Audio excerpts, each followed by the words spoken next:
So welcome everybody to another great presentation for the iLRN 2023 conference. This time we have a featured speaker who is Juan Manuel Escobar with the presentation Shaping the Metaverse, a Latin American Approach. So first of all, let me introduce our presenter, Juan Manuel Escobar. He is producer, director, and advisor in virtual and augmented reality projects, passionate about connecting the immersive reality industry in Colombia and Latin America, and promoting immersive and interactive media for its application in multiple industries. Co-founder of Aroa Studio, creator of the XR Latam Network, co-founder of the Colombian Association of Immersive and Emerging Realities XR Call, an active member of the Immersive Learning Research Network in the iLRN Colombia chapter. He is also CTO in Demiurgo and Associate. BFA in Visual Arts and previously producer and director of documentaries and lifestyle, professor of virtual and augmented reality in postgraduate programs, immersive realities and metaverse speaker. So Juan Manuel, thank you very much for the opportunity that you give us to listen about this presentation about the metaverse in Latin America. So the floor is yours, and welcome, and thank you very much. Thank you, Jorge. Thank you, the network. Thank you, Ana Sol. It's a pleasure for me to be here with all of you. Well, I'm going to start by presenting myself, as you already did, but I'm Juan Manuel Escobar. I'm here in Bogota, Colombia, and I'm delighted to have this opportunity to share my personal thoughts and journey on shaping the metaverse from a Latin American perspective. First and foremost, I want to talk about how the metaverse is a concept that has been predominantly associated with examples, especially from the US and Europe. However, it is essential to recognize that to talk about a complete metaverse, we need to understand also Latin American contributions and how Latin America is shaping also the metaverse. Latin America has vibrant cultures, rich heritage, and diverse population, and has a unique opportunity to shape the metaverse in a way that reflects all regions' values and aspirations. We have the chance to contribute to its creation with our own stories and perspectives. As it still is in a very, very early stage, Latin America can unlock a multitude of possibilities. We can leverage immersive technologies to enhance sectors such as education, healthcare, architecture, and entertainment. We can bridge gaps in access to information, connect remote communities, and empower individuals through inclusive perspectives and experiences. However, to make a mark in the metaverse, we need to address certain challenges. Limited infrastructure, unequal access to technology, and a scarcity of investment are just a few of the obstacles we face here in the region. But it is precisely these challenges that ignite our determination to create a more inclusive and representative metaverse that truly reflects the Latin American spirit. In this presentation, I will delve into how we can shape the metaverse from Latin America.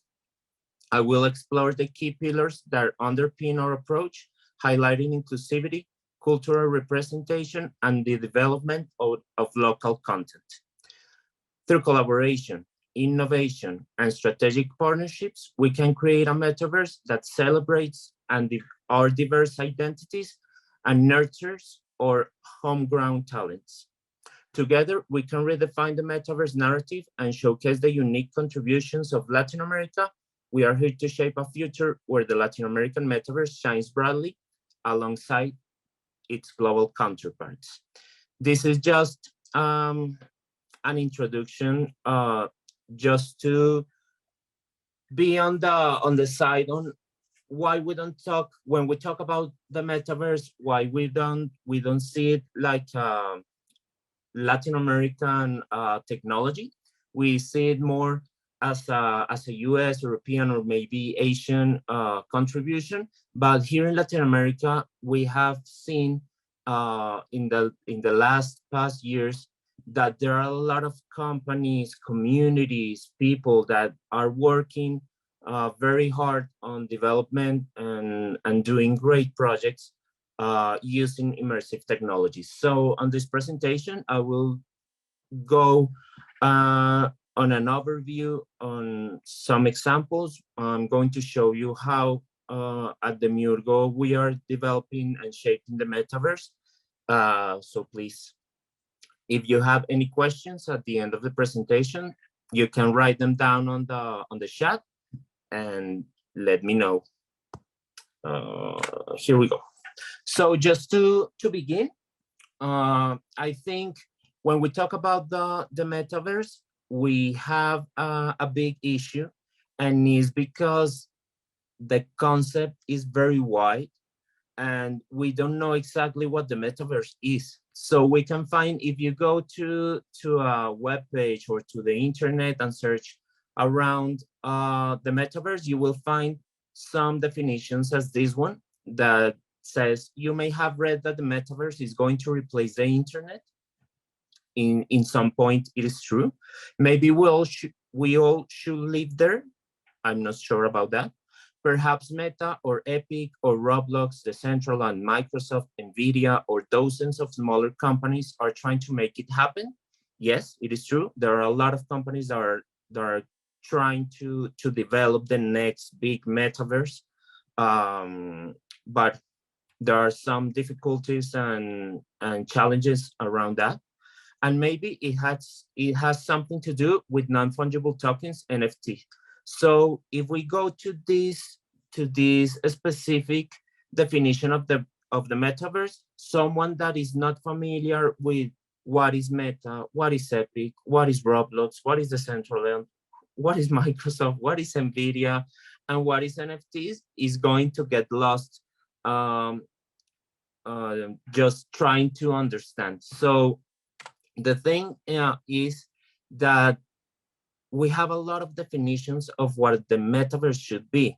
And I think that us that are working on technology and are working with immersive technologies sometimes go around the concepts, but not really trying to get it simple to people on the street just to understand what we are talking about. We go around in circles around the concepts, but we should go around, not around the technology, but what are we doing with the technology? What are we redefining? What are we trying to achieve using the technology? Trying to use the technology as a medium, but not as an end. So here are some other definitions that you can find on the internet. There are some that says it is the evolution of the internet. It is true. The metaverse represents the future of interconnected virtual experiences through virtual reality and augmented reality technologies. You can use virtual and augmented reality just to work alongside or to work on the metaverse, but it's not the only technology that let us get into the metaverse. There are several technologies that you can work on and that let you enter the metaverse. The metaverse is a virtual world, one that we will connect to using a series of devices that will make us feel like we are truly inside it, interacting with all its elements. The metaverse shouldn't be only a virtual world. The metaverse should be an experience, an ecosystem. It should go further than saying it is just a virtual world.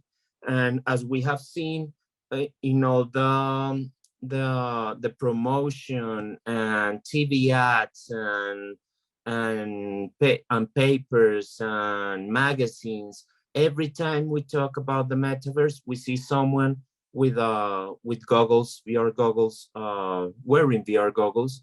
But so I think people are afraid of what the metaverse really means, because people don't want to go inside a virtual world and spend a lot of time or all of their time on a virtual world, because we need human experiences. We still need social experiences. So how do we use the technology just to enhance these experiences, these social communities, is still talking with people, not get only on a virtual world, and be aside all what is happening on the physical world.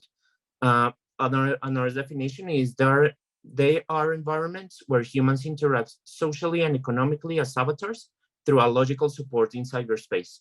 So here are other concepts like avatars, cyberspace. So it really gets hard when talking about a metaverse. And if you ask 10 people what the metaverse is, you will get 10 different answers. So I think we should cut the word, um, not talk about the metaverse, but really talk about experiences, really talk about technology or hardware, or we should get into another world just to express and to welcome people to enjoy the experiences we are building using emerging and immersive technologies.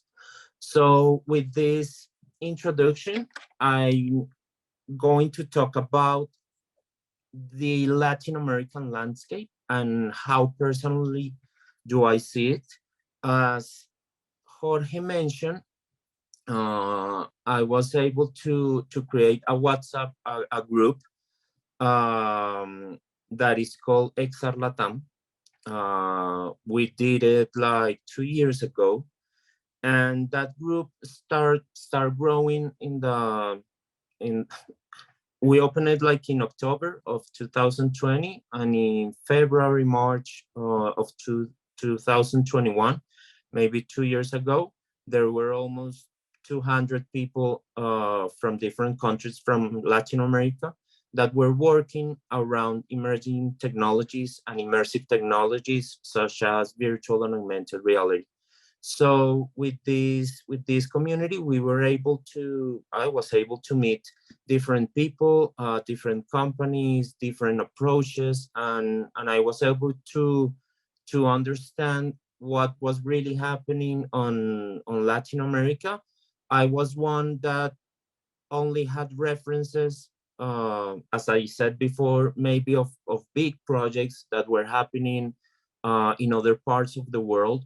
But with this group, I started realizing that maybe we should look uh, inside our roots and start seeing what Latin America can have and can bring to the metaverse landscape, on the immersive technology landscape.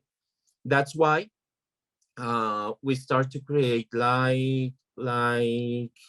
some meetings around XR Latam. We start to develop the association in Colombia, and with the help of also of the Immersive Learning Research Network, I met Jorge, and we start to talk about how these emerging technologies can be used in education and in different in the industries. And we saw that we were a lot of people working in different technologies that had the same issues, had the same questions. So why not just start working together and visualize um, a project that could put Latin America on the map? So that was like the basic objective of XR Latam. And in this ecosystem, I was able to meet Sergio Ramirez, and that's why I'm going to show you our last project, and the last project I'm involved in, and is that I'm now CTO and a partner of the Murgo, a based a Mexican-based company that is now expanding through Latin America, and how we are shaping the metaverse from that perspective. In this slide, the projects that are developed in Latin America, I think cover the entire value chain of emerging technologies. You can find projects that use augmented reality. You can find projects that have virtual reality. You can find projects around mixed reality. You can find projects around location-based entertainment. There are projects that use 3 degrees of freedom, 6 degrees of freedom, 360 projects or videos, interactive content. There's a lot of interactive content going on around and being developed from Latin America. And of course, video game, but especially video games using augmented and virtual reality systems. This graph is based on the information of the projects we have been developing at the studio, the companies we have known on the different communities. So I think maybe this is a wide spectrum of the things you can find and the experiences and the expertise you are going to be able to find in Latin America. When we talk about the industries that are developing or are working with emerging technologies in Latin America, you can find that this technology is going to be, sometimes with my students, I say to them that now I'm giving class around virtual and augmented reality, but this is going to be just a tool in a few years. So I think I'm not going to be able to talk more about the technology. I'm going to talk more about the tool and how the tool works for different industries. And sometimes I make a comparison saying like, this is going to be like a PowerPoint or Excel for different projects. So if we talk about the industries that are working with these tools, you can find projects around entertainment. You can find in entertainment, maybe you are going to find the most the projects that have been recognized the most because they have like very good platforms, maybe Cannes, maybe Venice, New York Film Festival, and festivals around the world. Medicine and health. This is one of the industries that is using, for example, virtual, augmented, and mixed reality. And we can see developments from Colombia, from Chile, from Mexico, and Peru that are going around this industry in architecture, in software development, in art, in simulators development. This is something that is really, really cool that is going on in Latin America. And there are some projects that develop their own simulators, for example, for workplace safety. So they are developing and exporting these simulators through different countries, not only in Latin America but also to Europe and the US. Heritage, of course, is one of the areas that really can get a very good use of these technologies. Education, of course, advertising, research, oil, gas, and mining. There is a very, very nice project going on in Chile.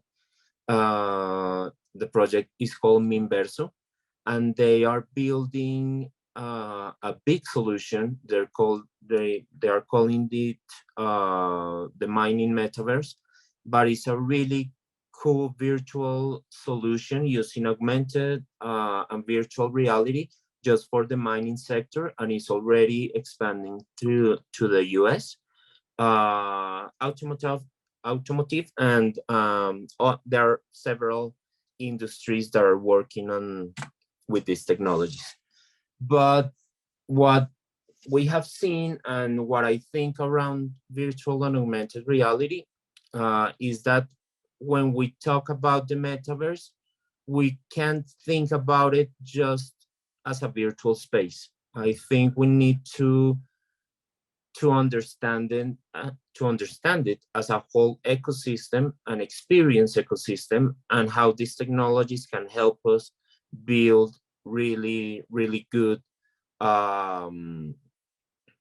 projects around experiences. How can I enhance the experience using these technologies? So just as the internet evolved beyond web pages, it would be a mistake just to think that the metaverse will be only limited to a virtual space. So with this, I want to present Demiurgo. Demiurgo is a company that started in Mexico, now is expanding through Latin America, Europe, and the US. But the slogan of Demiurgo is "We are storytellers." I think this should be the main concept. We should continue to tell stories. How do we tell those stories? And the stories is going to use some of the technology, but the story is still the king. So how do we tell those stories? We are a company based on telling stories. How do we tell them? And the story is the main part of the whole experiences. The next generation of storytelling based on technology, brands, and personalized experience. We are doing different experiences, building experiences through storytelling. So that's why we have like a roadmap just to create very good quality stories that really get to the people. And of course, we are using emerging technologies such as virtual reality and augmented reality and mixed reality just to build a new way of experience for the people to experience these stories. We are building new universes, new worlds. So that's why we have created different projects, and now we are building projects around location-based entertainment that I'm going to show you a graph showing how do we see it and why we are going on that direction. But for us, developing the narrative and exploring immersive worlds, reaching the outer limits, and at the forefront, we using the innovative technologies to produce sensation, emotions, alternative realities, and unforgettable experiences. That is our main goal. This is a graph that shows what are we using, what technologies are we using just to build these experiences, and through what technologies are we telling the stories. So we are using, of course, animation is a very important part for us, just a way to tell the stories, like a canvas. We are using character creation. What are the characters that are telling the story? When I get into a virtual reality experience, who am I going to be? What character am I going to be? We also use motion capture, virtual reality, augmented reality. We have done different projects with mapping. Audio is very, very important to enhance and to get people into a virtual reality experience.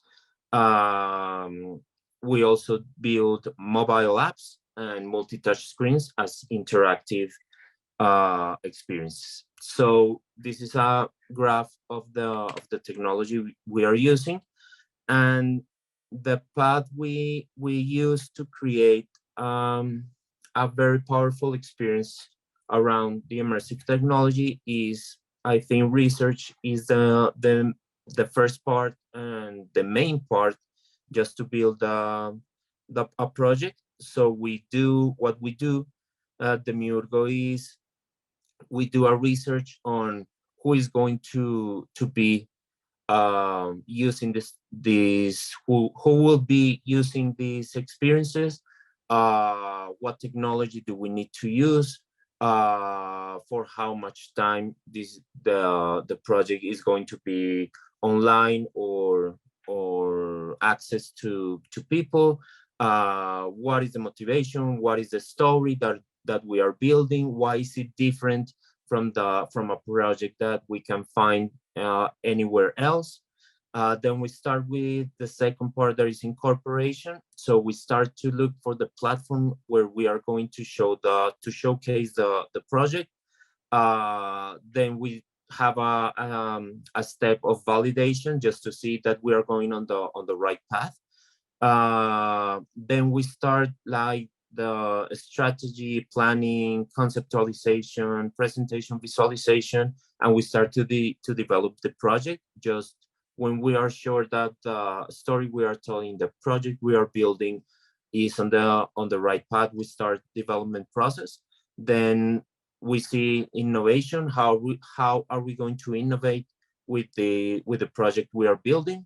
Then we start implementation, and then of course the execution, and then just to start the process again, or this project, how do we continue growing this project and giving different platforms to the project we are building. So we are based on creating location-based experiences. So as we see this pyramid, so on the first step, we have on the immersion, we see this pyramid as the immersion and the different levels of immersion.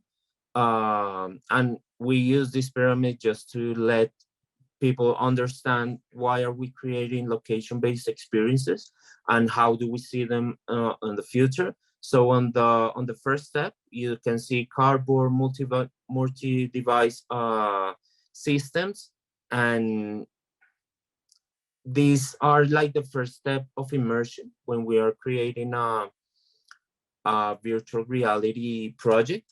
You know, the cardboards were made by Google, then the Samsung Gear, it was like the first steps. But then as the technology continues to develop, there were coming different headsets. So now we can have the Meta Quest 2 or the Pico 4 or the HTC Vive Focus. Now we have a VR console that is the PSVR 2 that gives people a different kind of immersion. They're using haptics on the headset. Then it goes mixed reality. That is another level of immersion, where we can find HoloLens or Magic Leap, and there are several, companies developing mixed reality headsets, but I think these two are the main competitors. Then we go to the VR PC. If we get to have a PC connected to the headset, you know that you are going to have more power to give really good visual experience and audio experience, so you can have more interaction. The visuals are going to be better. Then we have VR digital and metaverse. We see this as the step where we can really get into a virtual world and have a really nice experience using different senses. And at the top of this pyramid, is where we find Dport. Dport is our solution, is the solutions we have at the Miurgo to create phygital experiences.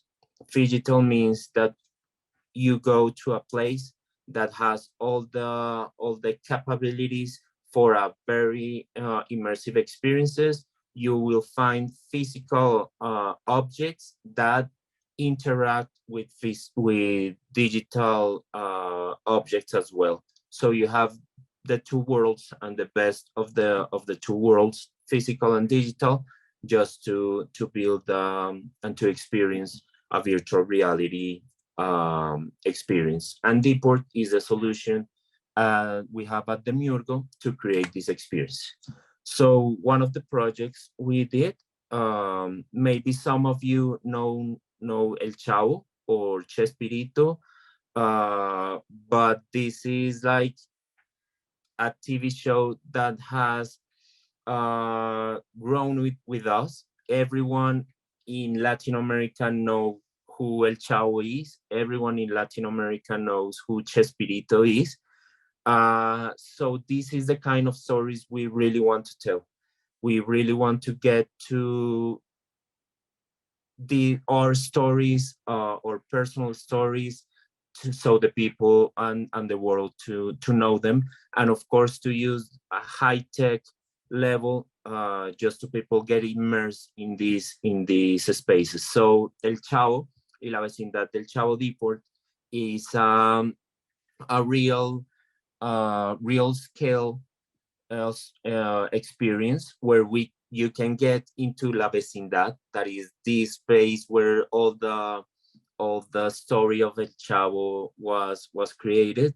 And when you put the headset on, you get into La Vecindad, and you can get into the different apartments and parts of La Vecindad, and you can start meeting the different people. You can meet El Chavo, you can meet Doña Florinda, you can meet Don Ramon, and I think this is an example of the projects you can find in Latin America, with local stories, but with very, very high tech. I mean, we are developing at Dport.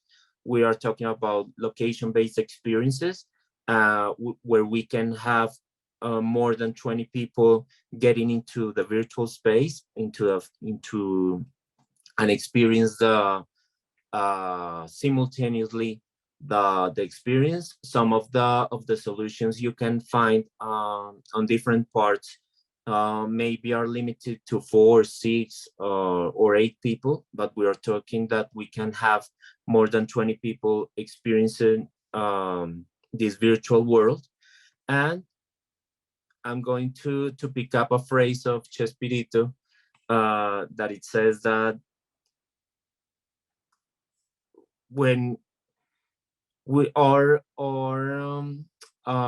superheroes, and why he is considered a superhero. The superheroes we see, for example, at Marvel or DC Comics, or are not afraid of anything.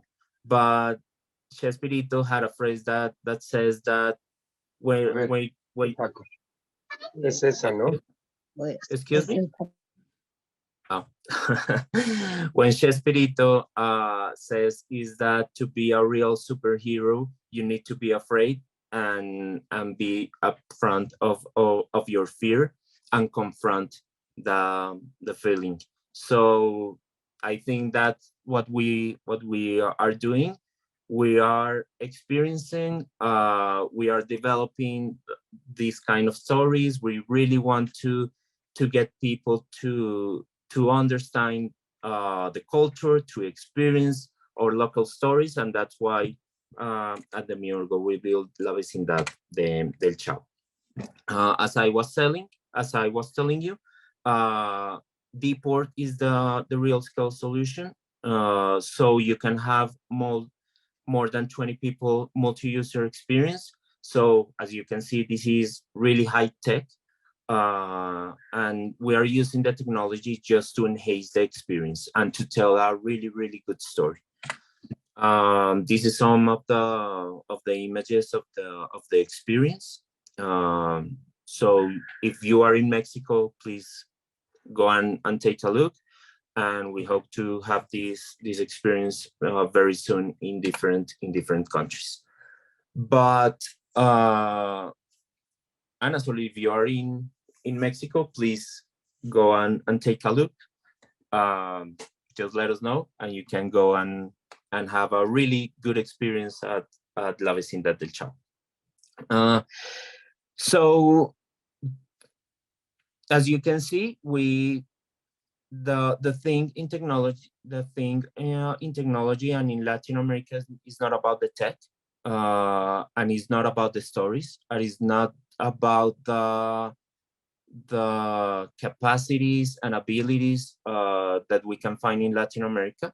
We of course have unique characteristics and unique challenges in this part of or in this side of the world. We have a very cultural diversity. We have a language diversity. Maybe we can find Spanish. We can have Indian languages. You can find Portuguese. So it is very wide, the languages that we can find in this in Latin America. We of course have economic disparity. Is well known by anyone, and content representation. And I really want to focus on content representation because it is something we really need to address on the upcoming solutions and experiences we develop. So the challenges we have in Latin America is, I think we have a lot of information. We are overloaded with information, and of course with information around the metaverse. I don't think we need to have more and more information about what the metaverse is, or have a discussion on what the metaverse is. I think it already, we need to pass the page and just to start focusing on what we can do and what stories can we tell using immersive technology. Infrastructure, I think this is something everyone who is developing projects around immersive technologies is having. For example, in Latin America, we don't have an easy access to headsets because we can't find just go to a Best Buy and buy a headset. Is something that we cannot do. But this shouldn't be like a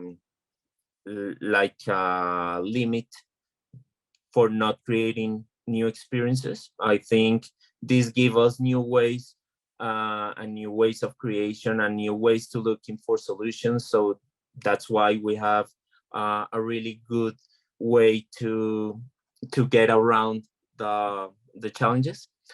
Inclusion or representation, user experience, the expectations when we talk about the metaverse, I think are really high. So we need to talk about virtual spaces, virtual solutions, and maybe not use the word that much. We need to close the digital gap. I think in Latin America, this is something we really need to work on. Just if we talk about the metaverse, and if we talk about virtual space and a virtual ecosystem, and with high-end graphics and high-end audio, and we talk about community, and we talk about how everyone could be working and can meet in a virtual world, but not everyone has access to the internet. How can we really talk about the metaverse if we have this gap? That's why, for example, in the solutions we are creating at the Miurgo, we don't use everyone can get into a place and have a complete experiences, and it not depends on the internet or the headset you have at home. and the data we are receiving and how are we managing that data is really important. When we talk about the metaverse and avatars as a representation of ourselves into these virtual worlds, there is not a wide option to select avatars with disabilities. So users will mistakenly assume that everyone can walk, speak, see, or hear. So how can we really get inclusive in this aspect and start creating avatars that really represent the people that is behind the screen? So this is a question I don't have the answer, but it's something that we have to start working and start to seeing solutions around this subject. How about people that can't see or hear? Maybe we can start using haptics, maybe we can start using some solutions, but how can someone that can see or hear can be involved in a metaverse experience? This is something we really need to understand, and this is not only for the people on our rural side, or this is something that can be very powerful also on the economic side. And I found this study of this person, Svetlana Kuznetsova, who talks really about inclusion and how people with disabilities is a very big market. If someone really addresses the problem and start building solutions for people with disabilities, there's going to be a really big market. There is an estimated population of 1.8 billion people with disabilities, and around those 1.8 billion people, 3 people alongside each of the person with disabilities is going to access an experience or a solution that helps the people with disabilities. So we are talking up to a market of 3.4 billion potential customers that can use a solution that helps and works around the people with any disability. So around the internet access gap, we really need to start working on this. We can talk about a metaverse and a community around the metaverse if in Latin America more of the 40% of the people don't have access to internet. How can we start making solutions that maybe does not need internet?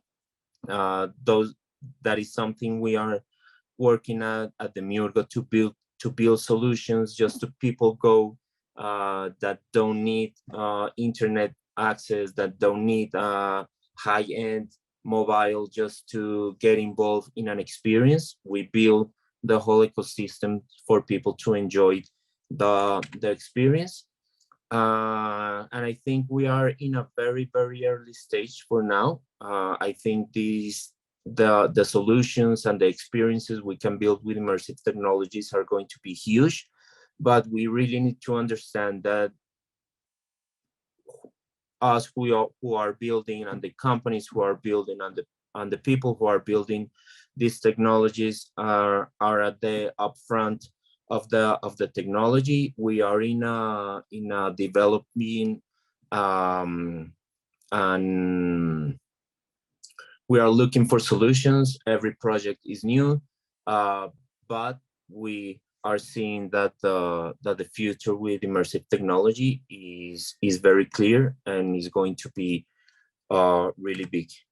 So thank you so much for the time, for the space. This was just a really small approximation of what we can do in Latin America. Thank you, Jorge. Thank you, Ana Sol. Thank you, the Immersive Learning Research Network, for giving us the space. And please let me know if you have any questions. Thank you very much, Juan Manuel.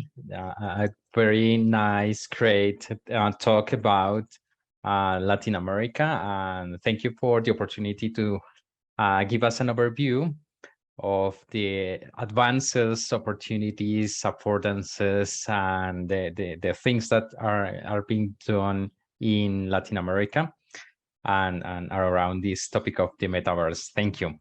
Well, is there any question for Juan Manuel?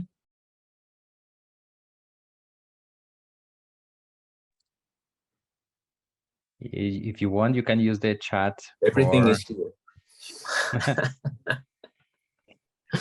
Thank you. I don't have any questions, but I just want to say thank you, Juan Manuel, for joining us today. It was a really great presentation, and I definitely agree with your points. I was taking a lot of notes. Inequality, access to technology, and cultural representation. I think that's something that, as humans, we usually would like to have, particularly cultural representation. So when you shown that image of El Chavo, it was like all of us connected through that image, and that represents our background, our culture, and I think that's very powerful. And I've never thought that I would see El Chavo in VR ever. So I was really, really surprised of seeing that. It looks great. So yeah, you were talking about the need of not using just the word metaverse, but instead trying to adapt what we have to our context, to our cultural background, and to the uses we need for the technology that we are using. And I think that's very powerful. So yeah, thank you very much for the presentation. Thank you, Ana Sol. Thank you. And please go on and see El Chavo. I will do. Next time I'm in Mexico, I will do. Yeah, let me know. Definitely. Thank you. Great. Thank you, Ana Sol. Well, any other question? Juan Manuel, I have one question, or just something to know about. If you could please tell us a little bit about the creation and evolution of communities around this topic of immersive technologies in Latin America. How do you see these? Well, the possibilities of these communities and the opportunities, and well, all of these around the communities. Sure, I think the communities around these topics are very powerful. I met you, Jorge, in one of the communities. I met Sergio, CEO of the Miurgo, in one of the communities. So a lot of people that who am I related to right now, I have met them around communities.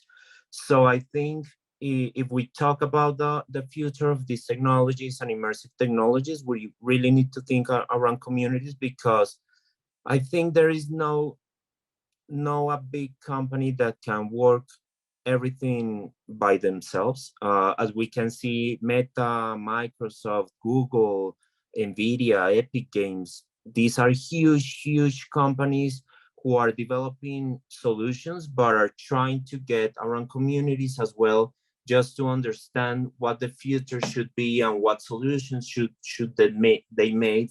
And I think specifically in Latin America, there are different communities that are building local solutions. We can see, for example, Clumty in Mexico. We can see Exarcol in Colombia. We can find the Immersive Learning Research Network here, Colombian chapter. We can find communities in Ecuador. We can find communities in Paraguay, in Argentina, in Peru, in Brazil.